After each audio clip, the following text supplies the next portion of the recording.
Not sure whether this record skip is more annoying than the whispers. Cancel. Alright. Let's go. Look. Sickly yellow paint was peeling from the walls, and splatters of blood spelled out mystifying phrases. Remarkably, the doors seemed intact. Look, walls. The graffiti read, "His body is here, his soul is not." I wondered if this was referring to John Defoe.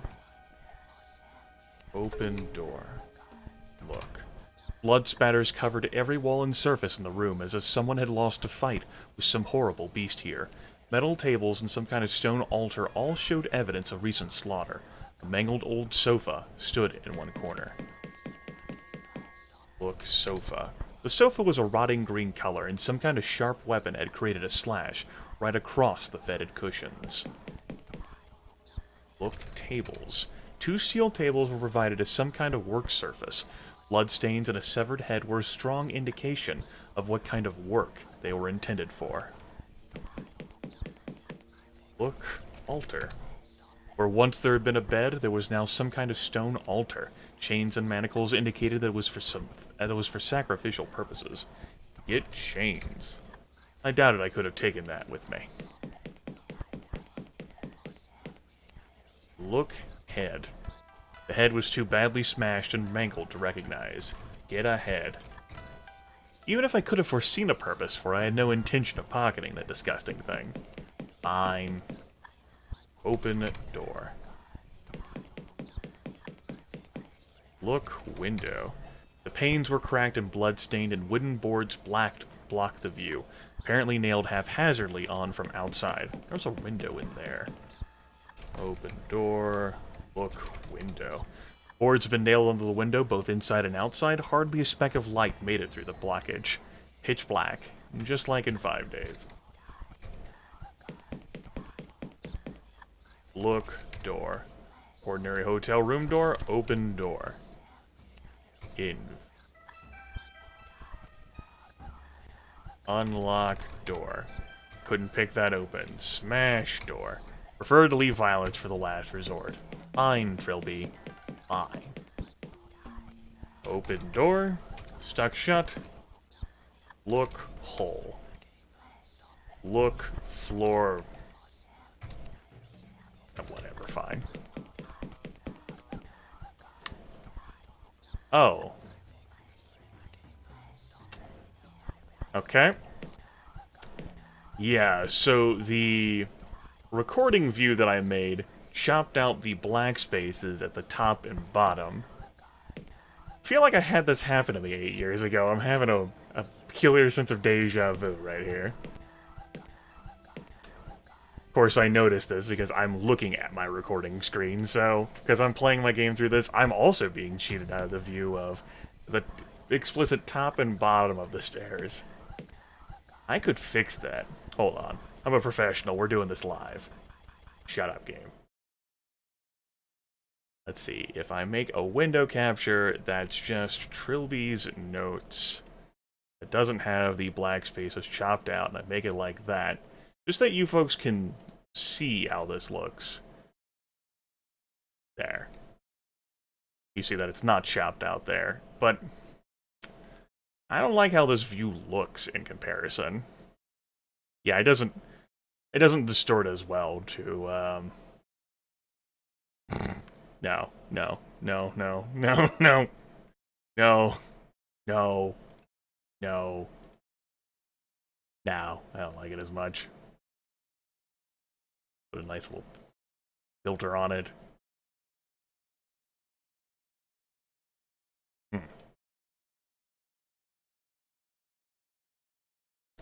Compare that to this.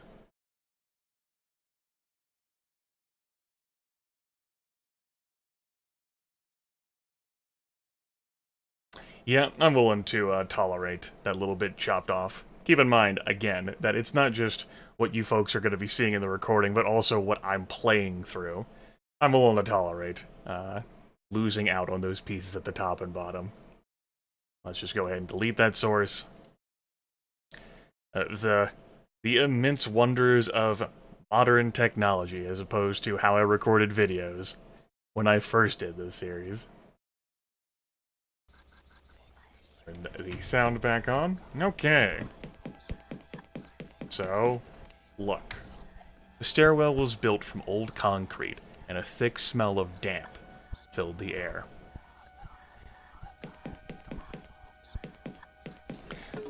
It's kind of claustrophobic, though, isn't it? Knowing that there's things that are just beyond your view. That, if the screen wasn't captured like this, you'd be able to see.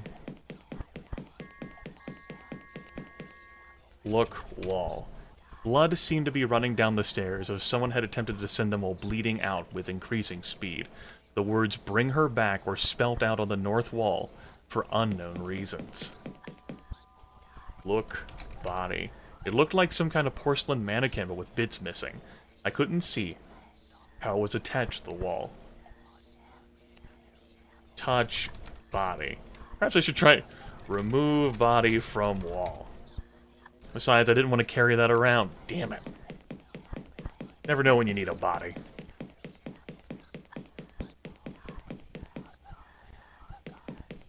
Hey, look around up here. Since we're up here. Look, walls. I couldn't even begin to decipher the meaning of the words. Man? Not man? What the hell did it mean? Open door. Stuck shut. Open door. Stuck shut. This one's our actual room. Look at me, using F3 to repeat the command. Look. My room had slipped into the shadow world. The walls and floor were filthy, and furniture had been replaced with instruments of suffering. Look, wall. I saw once more the strange word I had seen on the wall in a bed's room, this time followed by the words, "Love me." Look, table? A rickety metal table stood here, clean and devoid of horrors. Presumably this room was not used often. Look, altar. Place the bed, and then the sofa over here. There were still soft furnishings in this horrible environment, even if they were rotting and broken. Open door.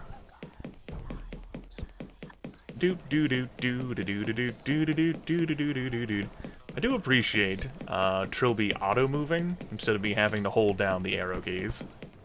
Just tap once and he's off to the races. Though occasionally I do have to readjust ya boy Tribs.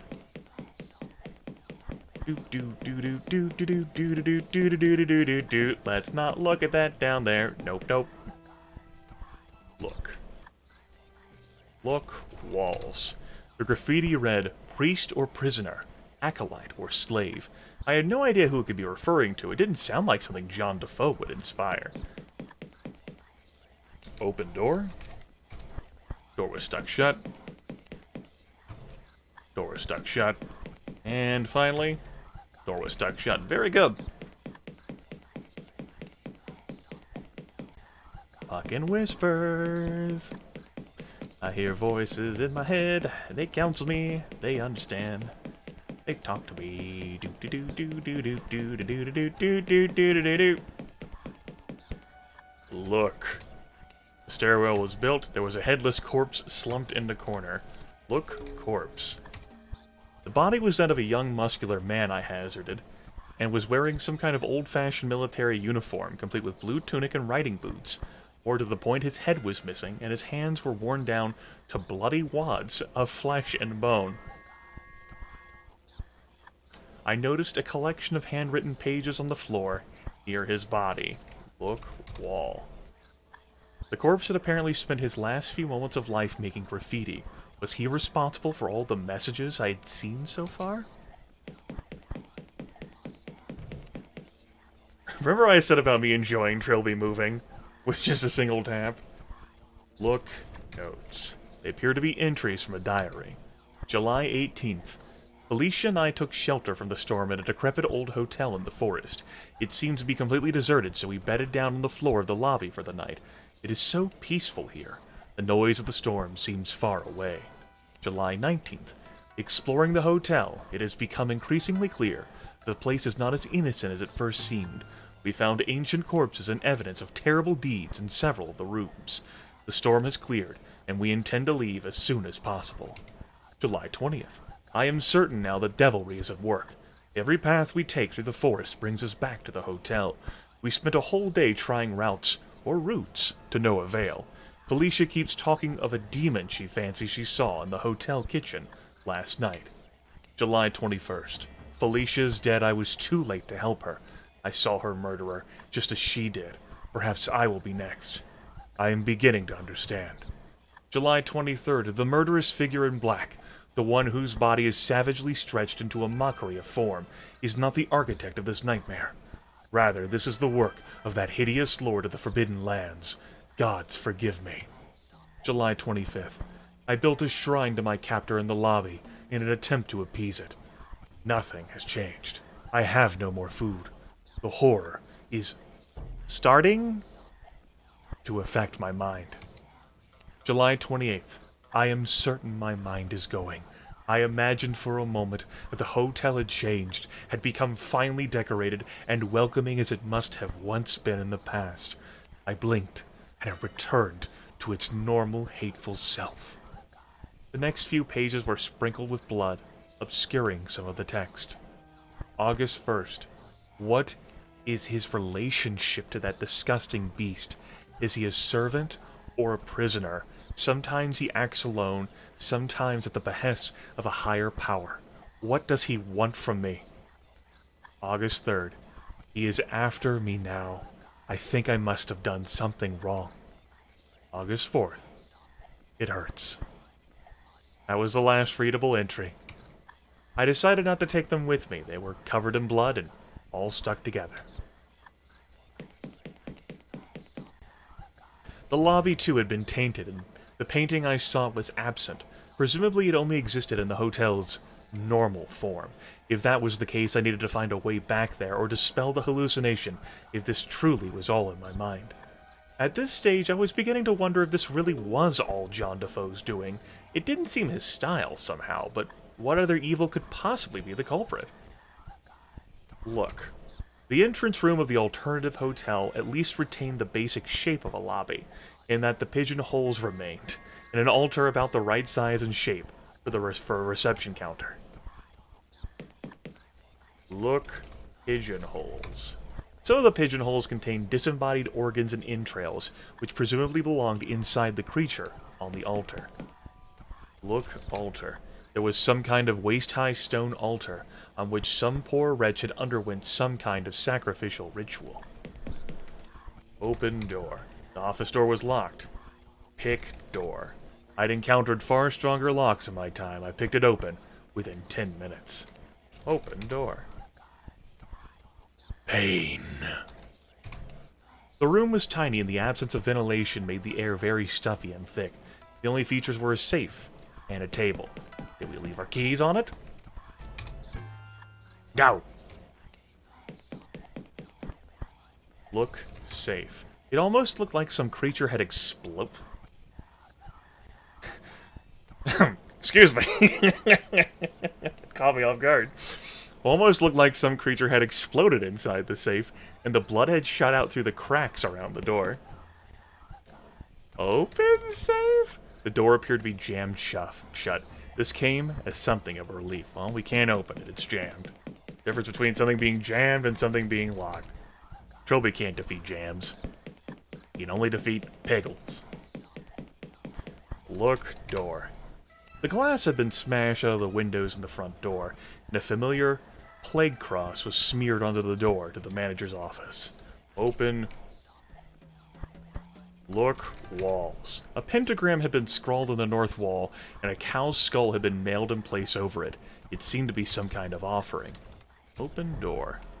Look. The hotel's exterior was as corrupted as its interior.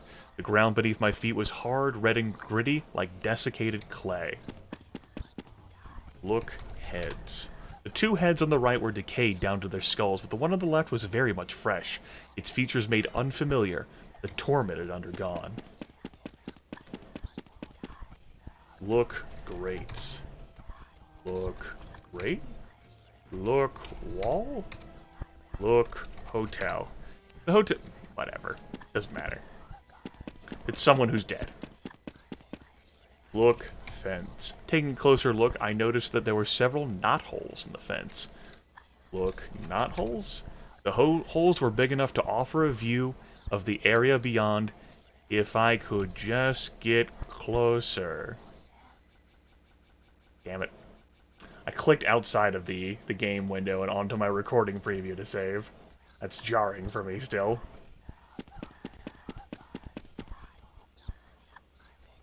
That's not the command I want to repeat. Look, knotholes. Peering through the nearest hole, I saw a barren expanse of harsh ground, furnished with broken piles of rusting metal furniture. Okay, not as bad as I thought. But this is pretty awful. Peering through the nearest hole, I saw a small enclosed yard with some kind of hideous sacrificial altar. Look, railing. Whatever, we can see it out there in the distance, along with a tree. Yup, this loops on itself. No escape. You can see the plague cross there. Open door. Great! Wonderful. Delightful. I love the theme of this place. Torn wallpaper, bleeding walls, decay and disuse. This room continued the alternate hotel's tradition. Open door. Look. Perhaps the alternative hotel bar had been like the real one at some point in the past, but had long since fallen in disarray and appeared to have been used for very sinister purposes. Look, walls. Look, wall. Look, painting. The left poster was some kind of portrait of the strange masked figure I had glimpsed in the hotel. The middle poster was blank. The third was smashed. Take poster. I didn't want those nasty things. Look, arcade. It appeared to be damaged with the front plate ajar and frayed wires emerging from the rear. Strangely, though, the screen was active and flashing blankly. Look, screen. Play arcade. Even if it weren't in fully working order, I had far better things I could have been doing. Touch wires. Open plate. Couldn't pick that open. Damn it. Look, bar. In keeping with the alternate hotel's theme, the furniture looked like someone had been hurled against them with absolutely fatal force. Lying on the bar in a pool of gore was a pair of long-nosed pliers. Take pliers. They were rusty but functional. I took them with me. Time to remove the boards and the windows, folks. We're getting out of here. Oh wait, we can walk out of here just fine, and we just keep looping back to the hotel. Son of a bitch! Hey. Hey.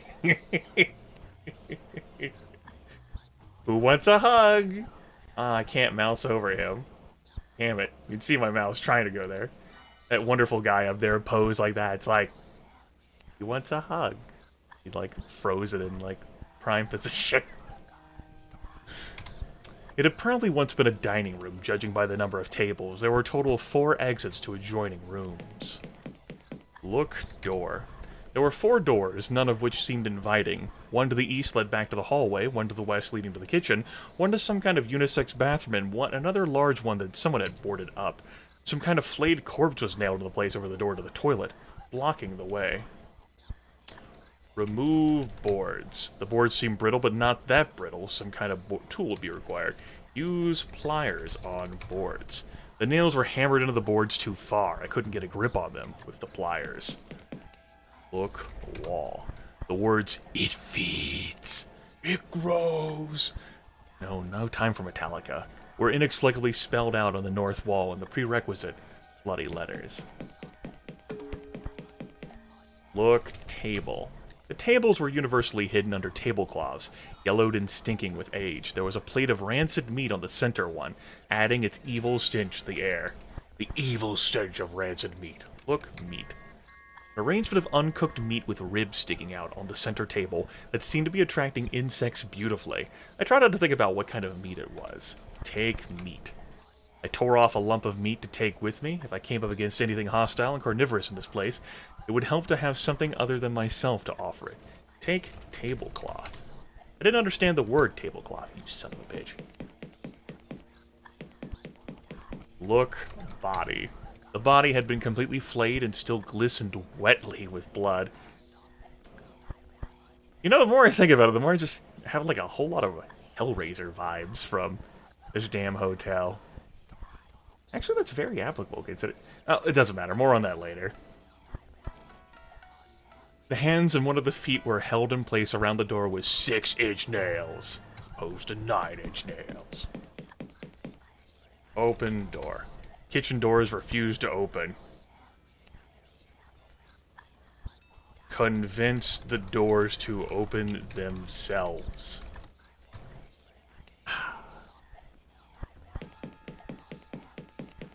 Use pliers on nails. The pliers were ideal for removing the nails.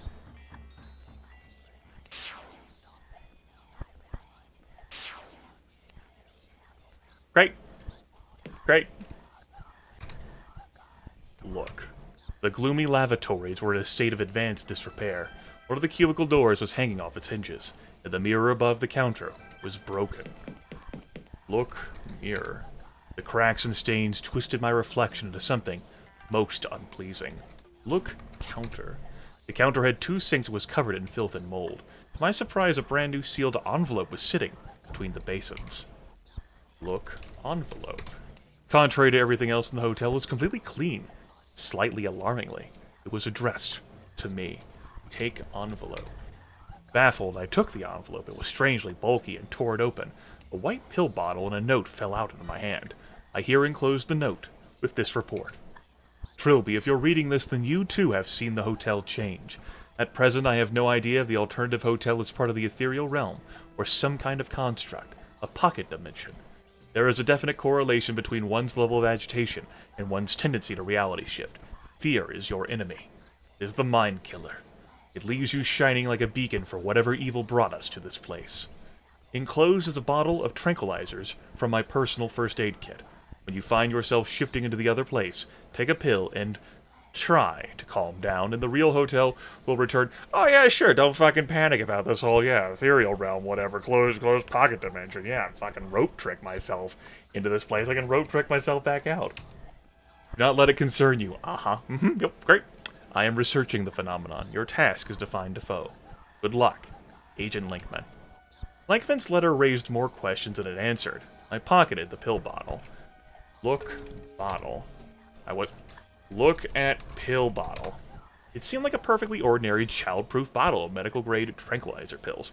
A prominent, brightly colored label read, "Warning, some users may experience drowsiness and/or hallucinations." I don't think that's a problem at this point. Look, walls. Look, wall. No.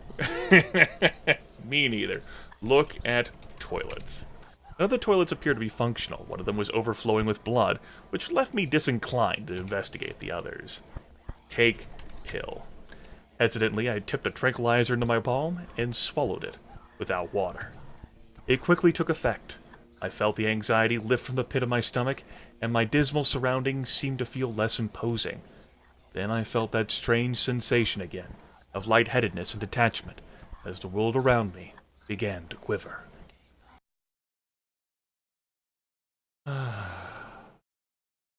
Peace and quiet. Now we can focus on what really matters. He says that, but Trilby the Gentleman Thief is a man of privacy, so when we come back, he'll be ready to head outside and back into the proper hotel full of sunshine and less rancid meat. One can dream, right?